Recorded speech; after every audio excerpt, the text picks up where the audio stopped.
Hey everyone, Chantel Storm here, and it is October 4th. For today's video, I just want to start off by talking a little bit about Patreon. My page will be launching on Saturday.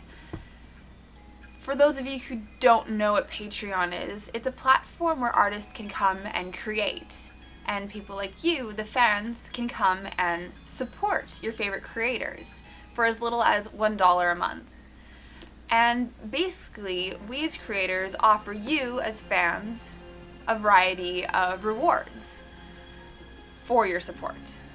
And you get first access to what we create, you get notified when certain projects are going to be coming out, or big announcements that need to be made. You guys get to hear about it first. And so since my creative project is writing and telling stories, I thought today I would share with you a little bit of what I do. This is Asylum, and this is my published novel. It is a YA dark fantasy. For those of you who like reading this kind of stuff, I will post a couple of links in the comments below so you guys can check it out. And just to give you a little bit of insight as to what it's about, I'm just going to read a little bit here for you.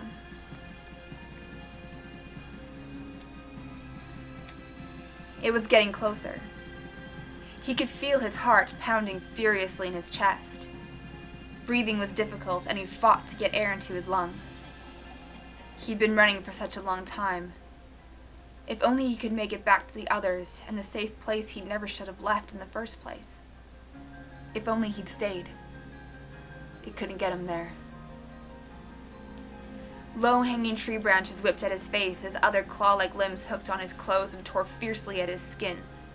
He forced his way through a thorny bush, adrenaline preventing him from noticing the pain of the numerous cuts he now sustained, and kept running.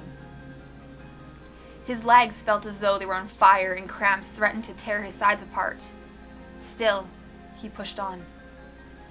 He could see a trench in the forest floor up ahead. He'd have to jump. He leapt into the air and cleared the trench easily, but his tired legs gave way underneath him on the landing, and he rolled to a dizzy stop.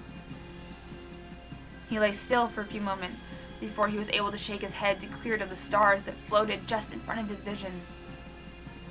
Renewed panic flared within his skull, and he moved to get up, but a shock of pain flashed fiercely through his ankle and up his leg. He looked down in frightened disbelief at his foot, where he could see thick blood coloring his sock. He reached his shaking hand toward his ankle, but stopped in mid-reach as the hairs on the back of his neck suddenly stood on end. The all-too-familiar scent of death began to curl up and cloud his senses. He turned his neck slowly in a jerking motion, his eyes wide. It was walking toward him. The smell of it was suffocating. If it weren't for the clenching fear that gripped his body, he would have retched. Kill, kill. Eat, eat. Death, death. Mine, mine. He screamed as the beast lunged. The last thing he saw was a sick blackness and the splattering of his own blood. If you thought that was interesting, you can read more.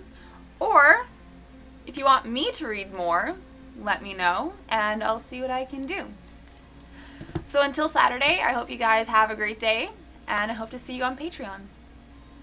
See you guys.